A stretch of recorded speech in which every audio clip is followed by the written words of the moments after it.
take maybe 3 questions and comments together. And we can... Hi, I'm Josh Marks from the National Endowment for Democracy. And Tom, we met in September of last year. Thanks very much. I know you're open to meeting. I appreciate that. And I also appreciate that you've been here now in EG for some 2 years. At that time, you told me that EG was the shortest putt on the continent. But the hole seems to be about the size of a pinhead right now.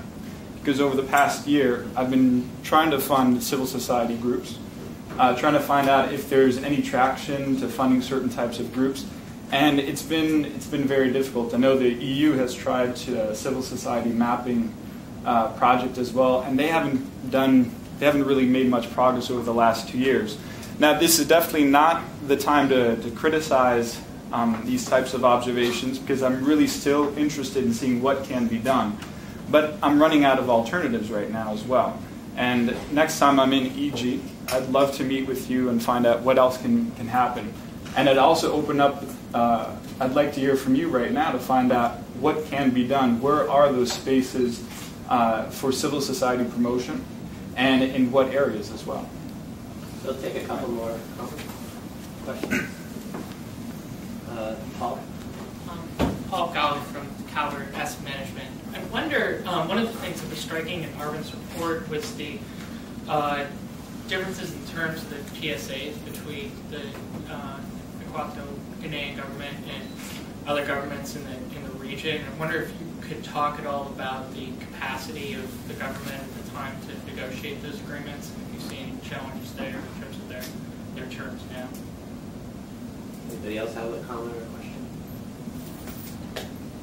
I would just like to then add one to this batch, which is, we've talked a lot about what the Equatorial Guinean government should do, what the U.S. government might do. Where do you see the role of oil companies? What are their responsibilities in terms of operating in a place like Equatorial Guinea? Well, let me start with the first question. I mean, historically, Equatorial Guinea had different rounds of oil negotiations, and so the World Bank helped them renegotiate some and the like. But I think with how many oil companies do we have in the room right now? 6?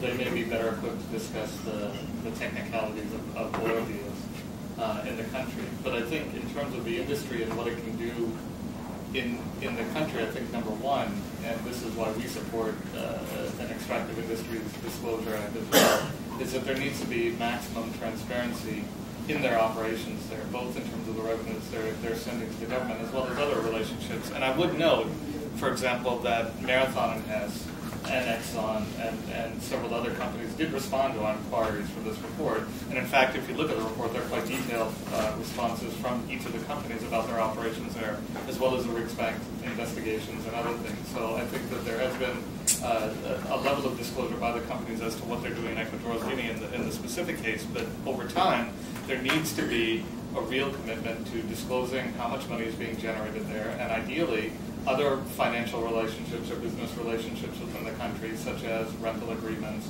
or contracting agreements or the like, and also upholding the standards that many companies profess, like all the voluntary principles of security and human rights, as well as any transparency and other anti-corruption measures. I think it's going to be critical because the real fundamental problem in Equatorial Guinea is what happens when the money gets to the government and how they use it. And to be a responsible corporate citizen in the country, it requires being as transparent and as open as possible in those activities. I would just reinforce what Arvin said about the companies and just put a slightly finer point on it very quickly. Is, first, the companies really do have an obligation, those that are part of the voluntary principles, to abide by them there. It would be useful to know to what extent those guidelines in fact become operational in Equatorial Guinea. Second, it would be extremely useful for the companies not only to continue as they already have, as I understand it, to encourage EITI implementation, but to also encourage progress on the civil society as well as the technical accounting side.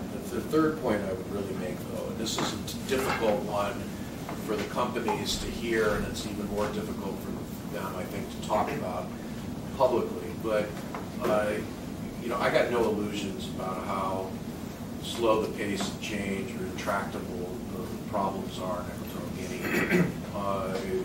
And I don't think there's going to be fundamental progress very soon. That said, there are, to appropriate a phrase from an earlier era in Western relations with Africa, there are some winds of change blowing the continent, and they're going to start blowing more in a particular direction from the U.S. government.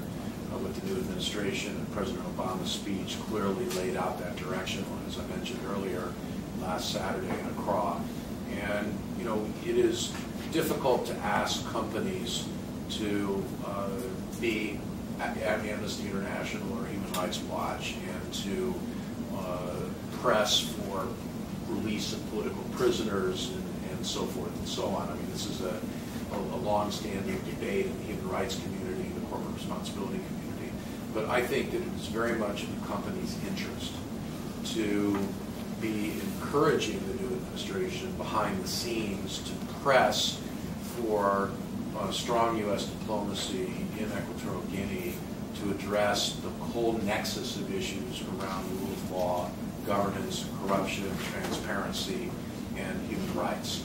It's in the company's short, medium, and long-term interests, in my view, that the U.S. plays a more assertive role. And the companies, you know, face a reputation risk, frankly. You know, it's all U.S. companies there, and this remains, despite modest improvements in human rights in the last couple of years, one of the most repressive and corrupt countries in the world, where U.S. companies are operating. It's very much in the company's interest to elevate the priority in U.S. policy of diplomacy and assistance on that nexus of rule of law, governance, transparency, and corruption issues. So it's great that the embassy is open in Malabo, that it's been open for business, that it's been working assiduously, as I'm sure it has, on commercial interests from companies, security arrangements, and so forth. It is absolutely vital and timely that the companies send a message behind the scenes, if that's how they're most comfortable doing so, that there needs to be a broader approach in U.S. policy towards EG beginning now. So it's easy to look over here because all of the companies have sat next to each other, but I don't want to put you on the spot, but if you have any reactions or comments based on what's been said or want to relay things about how you're operating in Equatorial Guinea, and Jamie, Paula, or Sim, feel free to weigh in. Or you're off the hook. Shell's not sorry. Yeah. You can hypothetically discuss how you would operate if you were. Shell opted out.